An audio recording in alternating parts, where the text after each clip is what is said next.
Hey everybody, it's Jason from the Texas Gun Vault 2, and we're back out here in the garage for another upcoming projects video. And I know I recently made one of these in the very recent past about a bunch of guns that have been lent to the channel that I'm currently working on. For example, the Smith & Wesson FPC 10mm. I have it folded right here, but I have the bullet point script all written, all of the range footage edited, ready to go. I was hoping to film the garage portion tonight, but it's simply just too late. It's almost 9 o'clock. I got to work tomorrow.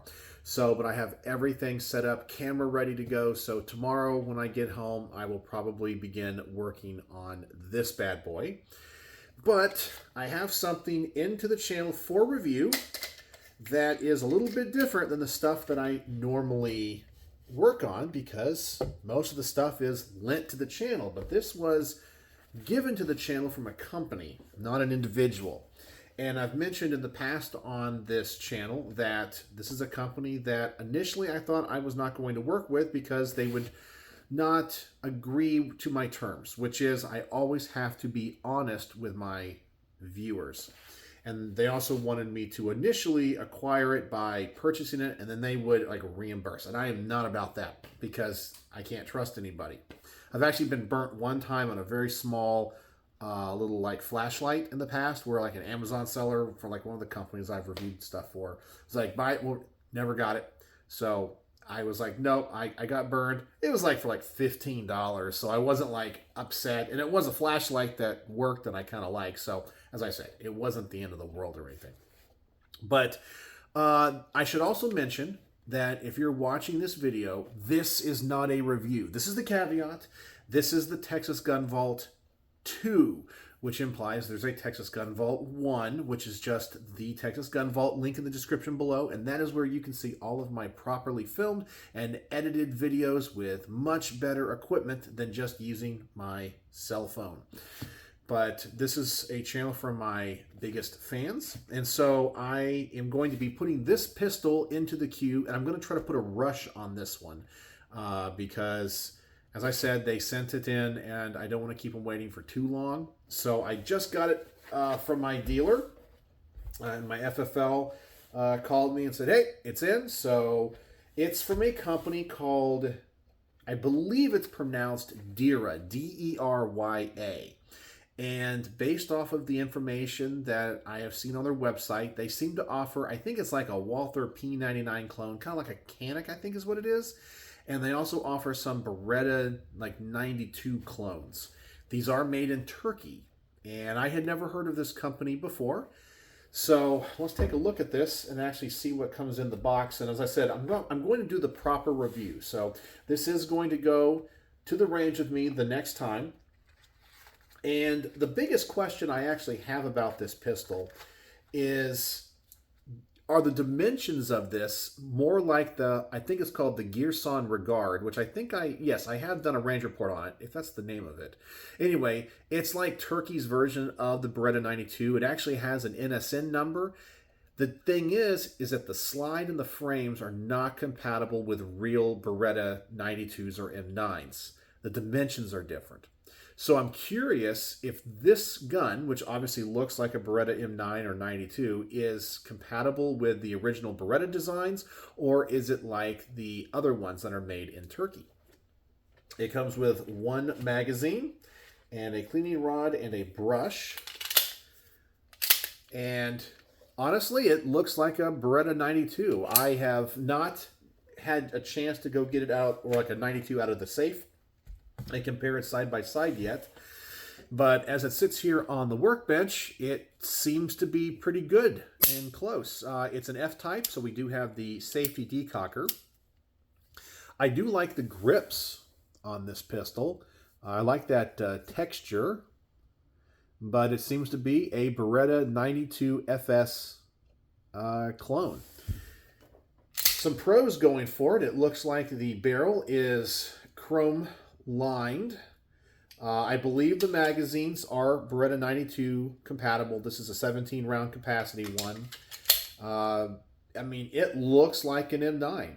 I don't see any issues with it. It's not an M9A1, so we don't have a rail on the front. It has a metal guide rod. Yeah, I don't see any problems with it. It has the typical Beretta kind of front texture to it on the front strap and the back strap. Now, just handling it, the only things that I can say are not as nice as the Berettas is when I move the safety, it's a little bit gritty and it's a little bit clicky. So it doesn't sound as smooth. And if I have the hammer back and decock it, yeah, it's just not as smooth. The double action trigger pull, that is definitely heavier and grittier than a Beretta. But the single action side of the trigger, not too bad. Still not as nice as a Beretta, but it comes pretty close. It kind of feels like there's a lot of, take up, which is typical of the Beretta 92 design. It doesn't feel as tight, but I think for what they're trying to sell these for and for what they are, I think it's going to be pretty serviceable. It does have an aluminum frame, so it's an all-metal gun. And if you didn't know any better, you'd say that's a Beretta. So it has all the stylings. It has the milled-in front sight with the red dot, just like a Beretta FS. It seems to be a pretty faithful copy of it. So this is going to go into the queue, and I just have to do a little bit more research. Probably tomorrow I'll get M9 out of the safe, and I'll see if I can change over the slides. It comes apart just like an M9, so lock the slide back, push that button on that side, move the takedown lever to the takedown position. It comes apart. It has the same type of locking mechanism with those little dropping, blocks or that dropping piece. Here is the frame. Yeah, everything about it looks right. Yeah. So anyway, that is what it is. And personally, I like the Beretta 92 platform. I like it a lot. When I first got into guns, I was all about the 1911. And I think everyone kind of is. You have that, you like to post the memes of the I carry a 45 because they don't make a 46, and the 1911 is America's gun. And I know that a lot of the people, when I was first getting into guns, like in the late 2000s, like before the teens, you still had a lot of veterans at that time that remember serving with the 1911.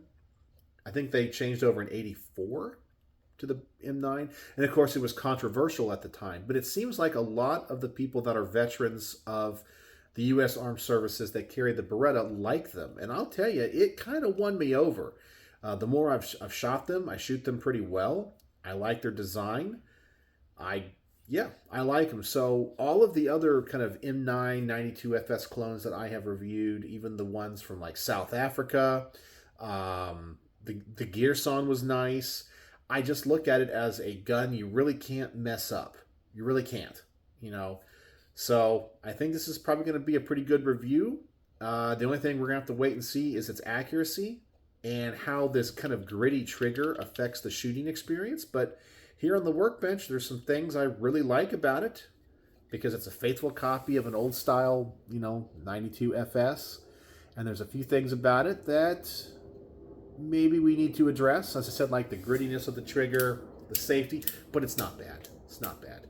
And of course, this is not going to be a, expensive firearm. That's not what it's designed to be. It's supposed to give people an option that are looking at a Beretta at a entry-level price point. So, yeah, overall, pretty nice. And it's my understanding based off of my personal experiences that the people in Turkey definitely know how to make firearms. So anyway, that is the upcoming projects video for tonight. And I need to kind of put this one in queue. My immediate attention has to go towards the Smith & Wesson FPC. Then I got to work on a couple other things. And then this, and I want to take the Smith & Wesson M&P 380 Easy to the range. It's up there on the rack. So I think my next range trip is going to be 2 pistols. I just need to get some 380 hollow points. I don't have any of that for that test. So anyway, there you go. Let me know in the comment section, have you ever heard of this company, and am I pronouncing it correctly? Is it Derya? See, let's double check this again. D-E-R-Y-A. Derya. Derya? Anyway, let me know if you happen to know the proper way of pronouncing this. Tell me so I don't embarrass myself. And we will get right on this review. So thank you, Derya, for sending this to me for review. So we'll see how it works. And like always, I will be upfront and honest with everybody. I'll start the video off by saying it was sent to the channel for me to review. So you can decide if that affects my biases. I never hide any of that. And once again, I'm sorry for the whiny sound of the jet that's flying over. I have my garage open. It's kind of a nice evening here in early May. So anyway, thanks for joining me here in the garage. Tell me what you know about this pistol. Have you ever heard of it before? What do you think of it? Anything I should be on the lookout for. So anyway, that is all I got for you. So if you made it to the end of this video, the word of the day is going to be clone. Clone is the word of the day because this pistol is a clone of a Beretta 92FS or M9. So thanks again for joining me here in the garage. And as always, thanks for watching.